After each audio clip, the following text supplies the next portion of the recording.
ಅವ್ರು ಫೋನ್ ಒಂದಿವಸ ಕೂಡ ಮಾಡಿಲ್ಲ, ಅವ್ರು ಇನ್ನೂ ಮಾಡಿಲ್ಲ, ಇವ್ರು ಅವರಿಗೆ ಫೋನೇ ಮಾಡಿಲ್ಲ. ಫೋನ್ ಮಾಡಿ ಯಾವತ್ತೂ ಕೂಡ ಧಮಕಿನೂ ಹಾಕಿಲ್ಲ, ಅವ್ರ ಬಗ್ಗೆ ಅವರು ಏನು ಕೂಡ ಮಾತಾಡಿಲ್ಲ. ಈ ಬಂದಿನ ಅಧಿಕಾರಿಗಳು ಏನ್ ಮಾಡ್ತಾರೆ ಅಂದ್ರೆ ಕಡಕ್ಟಾಗಿದ್ದಾರೆ, ಅವ್ರು ಯಾರು ರೆಸ್ಪಾನ್ಸ್ ಕೊಡಲ್ಲ, ಕಾನೂನು ಕೆಲಸ ಹೋಗ್ತಾ ಇದ್ದಾರೆ. ಇವ್ರಿಗೆ ಎಲ್ಲೂ ಕೂಡ ದುಡ್ಡು ಬಂದಿರೋ ಉದ್ದೇಶಕ್ಕೋಸ್ಕರ ನನಗೆ ಎಲ್ಲ ಕಡೆನೂ ಕೂಡ ಈ ರೀತಿ ತೊಂದರೆ ಆಗ್ತಿದೆ, ದುಡ್ಡು ಆಗ್ತಿದೆ ಅನ್ನೋ ಒಂದು ಉದ್ದೇಶಕ್ಕೋಸ್ಕರ ಉದ್ದೇಶ ಕೊಟ್ಟಿರೋದು. ಇತ್ತೀಚಿನ ದಿನಗಳಲ್ಲಿ ಜಾತಿನಿಂದಲೇ ಕೇಸ್ನ ತುಂಬಾ ಬೇಕು ಅಂತ ಬಿಟ್ಟು ಕೆಲವರು ದುಡ್ಡಿಗೋಸ್ಕರ ಮಾಡ್ತಾ ಇದ್ರು. ಆ ಹೋದ ತರಬೇತಿ ಹೋಗ್ಬೇಕಿತ್ತು ಶಿವನ್ ಪ್ರಕಾಶ್, ಅದನ್ನು ಬಿಟ್ಟು ಕೃಷಿಯಲ್ಲಿ ಹೋಗೋದು, ಆಮೇಲೆ ಅಲ್ಲಿ ಬರ್ತನೆ ಮಾಡೋದು.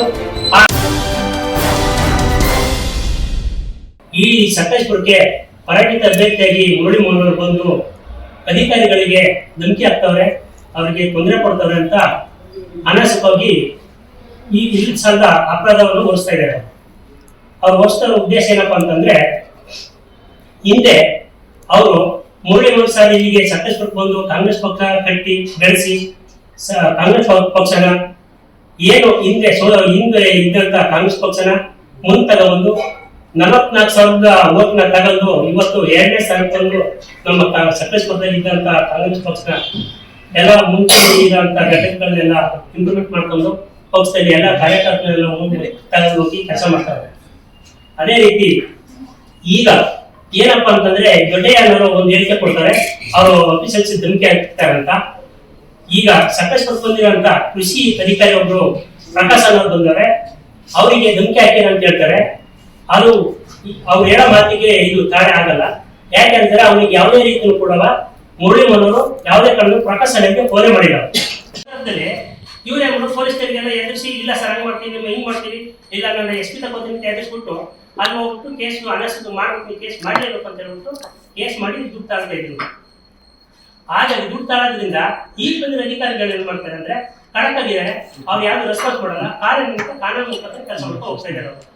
ಇವ್ರಿಗೆ ಎಲ್ಲೂ ಕೂಡ ದುಡ್ಡು ಬಂದಿರೋ ಉದ್ದೇಶಕ್ಕೋಸ್ಕರ ನನಗೆ ಎಲ್ಲ ಕಡೆನೂ ಕೂಡ ಈ ರೀತಿ ತೊಂದರೆ ಆಗ್ತಿದೆ, ದುಡ್ಡು ಆಗ್ತಿದೆ ಅನ್ನೋ ಒಂದು ಉದ್ದೇಶ ಕೊಟ್ಟಿರೋದು.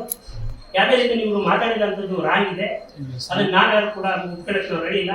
ನಮ್ಮ ಪಕ್ಷದಲ್ಲಿ ನಿಷ್ಠೆಯನ್ನು ನಾವು ಕೆಲಸ ಮಾಡಿದ್ರೆ ಪಕ್ಷದಲ್ಲಿ ಎಲ್ಲ ಕೂಡ ಮುಖ್ಯಂದರೆ ಯಾವುದೇ ಅಧಿಕಾರಿ ಕೂಡ ಇಲ್ಲಿವರೆಗೂ ಕೂಡ ಅವ್ರ ಬಗ್ಗೆ ಯಾರು ಕೂಡ ಬ್ಯಾಕ್ ಮಾತಾಡಿಲ್ಲ. ಅದೇ ರೀತಿ ಇಡೀ ಸಮಾಜ ಕಲ್ಯಾಣ ಇಲಾಖೆ ಆನಂದ ಹೊರಗಡೆ ಮಾಡಿಲ್ಲ ಅಂತ ಅಪಪ್ರಚಾರ ಮಾಡ್ತಾರೆ, ಇದೇ ದೊಡ್ಡಯ್ಯ. ಆದ್ರೆ ಯಾವುದೇ ಅವರು ಹೊರಗಡೆ ಮಾಡಿಲ್ಲ, ಅವ್ರಿಗೆ ಗೊತ್ತಿದ್ದಾಗ ಅದು ಹೊರಗಡೆ ಆಗಿತ್ತು. ಹೊರಗಡೆ ಆಗಿರುವಂತ ಸಂದರ್ಭದಲ್ಲಿ ಮುರಳಿ ಮೋಹನ್ ಲೆಟಲ್ಲಿ ಮತ್ತೆ ಅವ್ರನ್ನ ಅಲ್ಲಿಗೆ ತರಬೇಕು ಅನ್ನೋ ಉದ್ದೇಶಕ್ಕೆ ಅವ್ರು ಲೆಟರ್ ಮಾಡಿ ಹಿಂದೆ ಯಾರು ಬಂದಿದ್ರು ಇವರು ಆನಂದಮೂರ್ತಿ ಚೇಂಜ್ ಆಗಿದ್ಮೇಲೆ ಬೇರೆ ಹಾಕಿದ್ರು, ಅವ್ರು ಚಾರ್ಟ್ ಕಲರ್ ಒಳಗಡೆ ಮತ್ತೆ ಇದೇ ಆನಂದಮೂರ್ತಿ ಅಲ್ಲಿ ತರಬೇಕು ಅಂತೇಳಿ ಇವರು ಒಂದು ಲೆಟರ್ನ ರೆಡಿ ಮಾಡಿದ್ರು.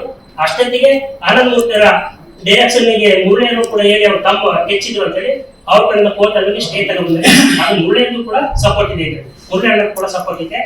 ಯಾವ್ದೇ ರೀತಿಯಲ್ಲಿ ಇವ್ರು ಬೇಕು ಅನ್ನೋದು ಆನಂದಮೂರ್ತಿನ ಮುಂದಕ್ಕೆ ಇಟ್ಕೊಂಡು ಅನಸುತ್ತಂದ್ರೆ ಅವರು ಕೂಡ ಹೆಸರು ತಂದು ಇಲ್ಲಿ ಏನ್ ಅಫಿಷಿಯಲ್ಸ್ ಇದ್ದಾರೆ ಅವ್ರನ್ನ ಎಲ್ಲರೂ ಕೂಡ ದಿಕ್ತಪ್ಪಿಸಂತ ಕೆಲಸನ ಕೆಲವರು ಮುಖಂಡಗಳು ಮಾಡ್ತಾ ಇದ್ದಾರೆ ನಮ್ಮ ಸಕಲೇಶಪುರ ತಾಲೂಕಲ್ಲಿ. ಅದು ಖಂಡನೆ ಅಂತ ನಾನು ಹೇಳಕ್ಕೆ ಇಷ್ಟಪಡ್ತೀನಿ. ಅದೇ ರೀತಿ ಹಿಂದಿಯೂ ಕೂಡ ಎತ್ತೂರ ವಂಗಾಳದಲ್ಲಿ ಅವ್ರದ್ದು ಎತ್ತೂರು ದೊಡ್ಡೆಯ ವಂಗಾಳ ಎತ್ತೂರಲ್ಲಿ ಆಗಿರೋಂತ ಒಂದು ವಂಗಾಳ ಗ್ರಾಮ ಪಂಚಾಯತಿಲಿ ಅಧ್ಯಕ್ಷಗಿರಿ ನಡೀತು. ಮೊನ್ನೆ ಅಧ್ಯಕ್ಷಗಿರಿ ನಡೀಬೇಕು, ಇಡೀ ರಾಜ್ಯದಲ್ಲಿ ಸ್ಟೇಟ್ ನ್ಯೂಸ್ ಆಯ್ತು. ಒಬ್ಬಳು ಮಹಿಳೆ, ದಲಿತ ಮಹಿಳೆ, ಆ ಮಹಿಳೆಗೆ ಒಂದು ಅಲ್ಲಿ ಏನು ಒಂದು ಎಲೆಕ್ಷನ್ ಆಗುತ್ತೆ, ಎಲೆಕ್ಷನ್ ಸಂದರ್ಭದಲ್ಲಿ ಅಲ್ಲಿ ಯಾರು ಕೂಡ ಮೆಂಬರ್ಸ್ಗಳು ಯಾರು ಕೂಡ ಬಂದು ಅವರಿಗೆ ಒಂದು ಸಹಕಾರ ಮಾಡಿರಲ್ಲ. ಮಾಡಿದ ಕಾರಣದಿಂದ ಒಮ್ಮಪ್ಪ ಕಣ್ಣೀರು ಹಾಕಿದ್ದು ಈ ರೀತಿಯ ಮಾಡಿರೋ ಒಂದು ಜಾತಿ ಅಂತೇಳಿ ನನ್ನ ಪರಿಗಣಿಸೋಣ ಅಂತೇಳಿ ನೋವನ್ನ ತೋಡ್ಕೊಂಡ ಸಂದರ್ಭದಲ್ಲಿ ಇಡೀ ರಾಜ್ಯ ಮಟ್ಟದ ನ್ಯೂಸ್ ಆಗಿ ಆದಂತ ಸಮಯದಲ್ಲಿ ಇದೇ ಮುರಳಿ ಸರ್ ಬಂದು ಇಡೀ ನಮ್ಮ ಏನ್ ಕಾಂಗ್ರೆಸ್ ಕಾರ್ಯಕರ್ತರಿದ್ರೆ ಅವರೆಲ್ಲ ಕರ್ಕೊಂಡು ಹೋಗಿ ಒಂದು ಮಹಿಳೆಗೆ ಒಂದು ಅನ್ಯಾಯ ಆಗಿದೆ, ಆ ಅನ್ಯಾಯನ ನಾವು ಖಂಡಿಸ್ತೀವಿ ಅಂತ ಹೇಳಿ ಇಡೀ ನಮ್ಮ ಕಾಂಗ್ರೆಸ್ ಏನಿದ್ದಾರೆ ಕಾರ್ಯಕರ್ತರು ಲೀಡರ್ಸು ಅವನ್ನೆಲ್ಲರೂ ಕರ್ಕೊಂಡು ಹೋಗಿ ಅಲ್ಲಿ ಅಧ್ಯಕ್ಷರಿಗೆ ಮಾಡಿ ಯಶಸ್ವಿ ಮಾಡ್ತಾರೆ. ಈಗ ಸಿಮೆಂಟ್ ಮಂದಿನ ಪರವಾಗಿ ಹೊರಟಾರೆ, ಹಿಂದೆ ಸಿಮೆಂಟ್ ಮಂದಿನ ಇದ್ದವಾಗಿ ಬಾಯಿ ಮಾತಾಡೋದು ಅವ್ರು ಸರಿ ಇಲ್ಲ ಹಾಗೆ ಇದೆ ಅಂತ. ಹಿಂದೆ ಕುಮಾರಸ್ವಾಮಿ ಬಾಯಿ ಬಂದಾಗ ಮಾತಾಡೋದು, ಆ ಕುಮಾರಸ್ವಾಮಿ ಎಲೆಕ್ಷನ್ ಟೈಮಲ್ಲಿ ಮತ್ತೆ ಹತ್ರ ಮಾಡ್ಕೊಂಡ್ರು. ಯಾಕೆ ಇವ್ರು ಹೆಂಗಂದ್ರೆ ಇವ್ರು ಒಂದು ಪ್ರೆಸ್ ಮೀಟ್ ಮಾಡ್ಕೊಂಡ್ರೆ ಇವರು ಕೂಡ ಪ್ರಶ್ನೆರಾಗಿ ಇವತ್ತು ಕೂಡ ಒಳ್ಳೆದು ನಮ್ಮ ದೇಶಕ್ಕೆ ಇಷ್ಟೇ ಅಲ್ಲ ಕೂಡ ಹಳ್ಳಿ ಕಡೆ ಯಾವ್ದು ಕೂಡ ಇವ್ರು ಹಾಕದೇ ಇಲ್ಲ. ಈಗ ಹಳ್ಳಿ ಕಡೆ ಎಷ್ಟೇ ಸಮಸ್ಯೆಗಳಿದ್ದಾವೆ, ಹಳ್ಳಿ ಕಡೆ ಆಗಂತ ಸಮಸ್ಯೆಗಳನ್ನ ಯಾವ್ದು ಈಗ ಬರೋದೇ ಇಲ್ಲ.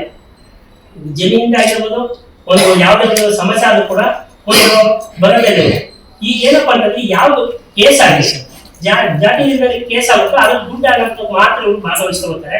ಕೆಲವು ನಮ್ಮ ಸಕಲೇಶ್ಪುರದಲ್ಲಿ ಇರುವಂತ ಲೀಡರ್ಸ್ ತುಂಬಾ ಜನ ಇದ್ದಾರೆ. ಇವರಿಗೆ ಮುಂದಿನ ತಿಂಗಳಲ್ಲಿ ಕಡಿವಾಣ ಹಾಕ್ಬೇಕು.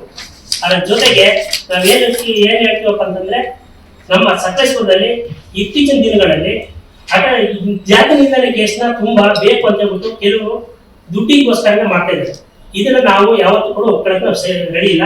ಮುಂದಿನ ದಿನಗಳಲ್ಲಿ ಇವ್ರ ನಾವು ಕೂಡ ಒಂದು ಲೆಟರ್ ಕೊಡಬೇಕಾಗುತ್ತೆ ಮೇಲ ಅಧಿಕಾರಿಗಳಿಗೆ, ಮೇಲ್ಮಟ್ಟಕ್ಕೆ ನಾವು ಕೂಡ ಇದು ತಾಂಡು ಹೋಗ್ತೇವೆ.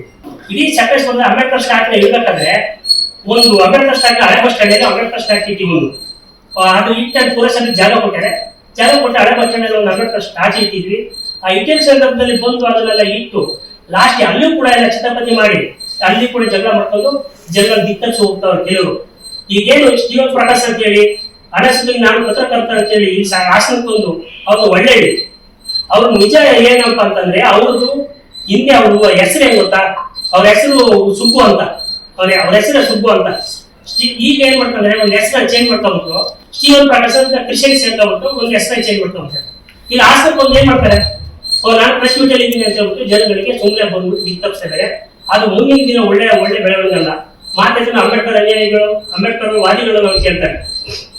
ಅಂಬೇಡ್ಕರ್ ವಾದಿಗಳಂದ್ರೆ ಅಂಬೇಡ್ಕರ್ ಏನ್ ಹೋಗಿದ್ರು ಅಂತಂದ್ರೆ, ಬಾಬಾ ಸಾಹೇಬರು ಇವತ್ತು ಏನಾದ್ರೂ ಅವರಿಗೆ ಎಲ್ಲಾ ಧರ್ಮಗಳನ್ನು ಆಯ್ಕೆ ಮಾಡ್ಕೊಂಡು ಈ ಧರ್ಮ ಯಾವ್ದಪ್ಪ ನಮ್ಮ ಜನಕ್ಕೆ ಒಳ್ಳೇದನ್ನಿದ್ರೆ ಅದು ಬಾಬಾ ಸಾಹೇಬ್ ಹೋಗಿರೋಂಥ ಧರ್ಮ ಏನಾದಿದ್ರೆ, ಅಂಬೇಡ್ಕರ್ ಹೋಗಿರೋದ ಏನಾದಿದ್ರೆ ಅದು ಬೌದ್ಧ ಧರ್ಮ.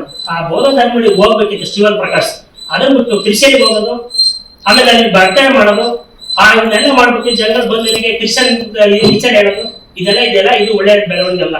ಬಾಬಾ ಸಾಹೇಬ್ರನ್ನ ಏನಾದ್ರು ಅಳವಡಿಸ್ಕೊಂಡ್ರೆ, ಸಂವಿಧಾನ ಇವರೆಲ್ಲ ಅಳವಡಿಸ್ಕೊಂಡ್ರೆ, ಬಾಬಾ ಸಾಹೇಬ್ ಅಡಿ ಹೋಗ್ಲಿ, ಬಾಬಾ ಸಾಹೇಬ್ ಅಳವಡಿಸ್ಕೊಂಡ್ರೆ ಆ ವಿಚಾರ ಮಾತಾಡೋ ಸೀಮಿತ ಬಿಟ್ರೆ ಅವ್ರ